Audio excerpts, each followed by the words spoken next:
Welcome to Kutch time. Today is December 16th, 2025. The number 9 Michigan State Spartans just beat Toledo Rockets 92-69. MSU blew out Toledo after a complete domination in the first half. It saw Michigan State score 58 points, the most in a half since 2018, and kept the Rockets to only 28 points. This was all thanks to Jackson Kohler, who in the first half already had a double-double. There's a like to love tonight from the Michigan State Spartans. Jackson Kohler was complete domination in the first half. 16 points, 2 threes, 13 rebounds, and 6 offensive rebounds. He controlled the glass the whole night, not just in the first half. I mean, he didn't play much in the second half because it was already a blow, but the first half showed great footwork, great rebounding sense, great scoring sense, and a good shot. I think he shot three and he made two. His 3 point shot has really come a long way in the past few couple of years. And he is a threat from the 3 point line now, and probably one of our best shooters. That gets consistent minutes. And he's a complete. He is probably one of our best all around players. Because he gives intensity basically the whole game, especially in the close game, and he can do basically everything. The second half wasn't as good for him. He obviously might have took the pedal off the gas a little bit just because it was such a big blowout and it's only Toledo. But the first half, it was on the whole time, and it showed. And it showed why he is so great for the Michigan State Spartans, why he's such an important player for us. And if when he does good, the Michigan State Spartans do good. Other good things, Kurt Tank, 14 points, 4 for 5 from three. Um, One of his best 3 point shooting nights, if not his best 3 point shooting night. You could argue that Kentucky game, probably about a month ago by now, was what better, but uh, this was also a very good game. I'm going to see him. He struggled a little bit from the 3 point line, just shooting wise, and find a real consistent role on this team. Jeremy Fears, 15 points, 8 assists. He had an okay game. I mean, the scoring is 50 points. A lot of it was from free throws. His layups were falling out tonight, which has been a struggle a little bit. His 3 points still struggled. But and then 8 assists. I mean, that's kind of what you expect. That's probably below his average at this point. Cohen Carter, 14 points. He didn't really do too much outside of that. Not too many rebounds. I think only four, no assists. Had a little bit of turnover struggle. Just fine game from him. Jesse McCullough, 7 points, 3 from 3 through the field, one of them being a 3 pointer, 8 rebounds with 3 blocks. I mean, Jesse McCullough, he's been a very underrated player for this Michigan State Spartan team. He doesn't get too many minutes. It's probably under 8 minutes per game, maybe even other like 6 or 5 minutes per game. But he in the minutes he plays, he has shown good offensive skill. He has a good shot when he is open, and he is a good rebounder. I mean, he's a bit raw on the defensive end, a bit raw on just his athleticism, but he has the skills. And some games when he gets the minutes, he can put them together and help the Spartans. It's just he doesn't get too many minutes because he's in the center rotation. I mean, and it's hard to get the minutes when it's already clogged up so much with Kohler and Cooper, who are the seniors or the captains. They need the minutes. They're some of the best players on this team. But next year, his role, as long as he stays, will be much bigger for this team. And he'll probably he might be the backup still, because Ethan Taylor will come in, but he will have a much bigger backup role if so. Um, and it was Colin Walton's first career score today. He had made a 3 pointer long for his brother, but his brother has already scored in a previous game. So very good from him. The walk on Okemos twins. Now both having scored this season. They redshirted their last year. They've looked fine in the minutes they played, but they're obviously part of that bench forming squad of Nick Sanders right now. There was some not great tonight, not some things we want to see. Lost the second half, 41-34. A lot of it was because we were playing our bench more, playing some guys that usually don't get big minutes. And there's just some turnover problems. There was probably about a 5 minute stretch, or maybe even in short, like 3 minute stretch where he turned over 6 times and maybe like three possessions in a row.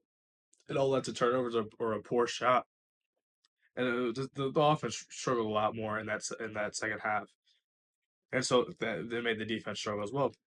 Jeremy Fears 1 for 5 from three. He started off the season pretty decent from three, a lot more better than what most people expected, but he's kind of fallen back into not a good 3 point shooter. He can't really hit it. He's going to be left open more.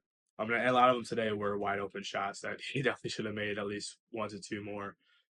but I just couldn't knock him down today except the one, and I think that was his first one in the entire game. Then he missed the next four.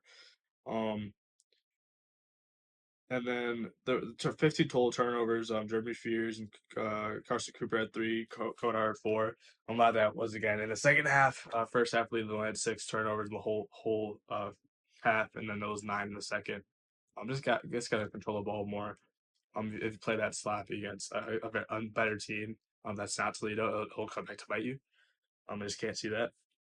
That's what I want to talk about is the guard rotation is very confusing right now. Um, you come into the season and it felt pretty like the guards were kind of set. Like it was going to be Jeremy Fears starting at the one. Divine's going to get some minutes coming off the bench as a point guard.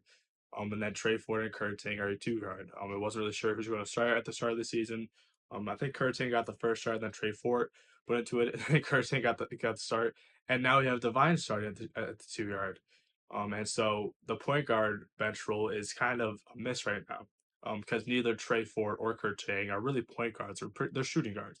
They don't have too much playmaking touch. They can't really guard the point guard that well. And they just don't really have that sense that the point guard needs. That like Divine and Fears both have. And Divine has been very good this season, a lot better than most people expected, and that's why he's starting. And I mean, he deserves to start. But the only issue with him starting is it means the only guy who's good enough to play in the backup point guard role, since Divine's getting more minutes in the starting group, so the bench minutes are up. Um, Denham, Denham Wojcik, the assistant coach's son, is getting actual minutes. He plays 13 minutes tonight. First time in his MSU career that he's played over 10 minutes. I think first time in MSU career he's played over 8 minutes. So I mean, Denham is fine. And fine with asterisks. I mean, he's okay. He's not good enough to be a Michigan State player. That's just it. He was probably fine wherever he was before. I think it was Harvard. But now you're Michigan State, you're Big Ten basketball, not Ivy League. And I mean, he tries it. He tries it all. You can see it. He just doesn't have it all. And like he has some playmaking ability. He doesn't have a 3 pointer. His shot inside is not that great. Um, his defense is fine for his size, but he's an undersized. He's undersized. He doesn't have too much weight to him.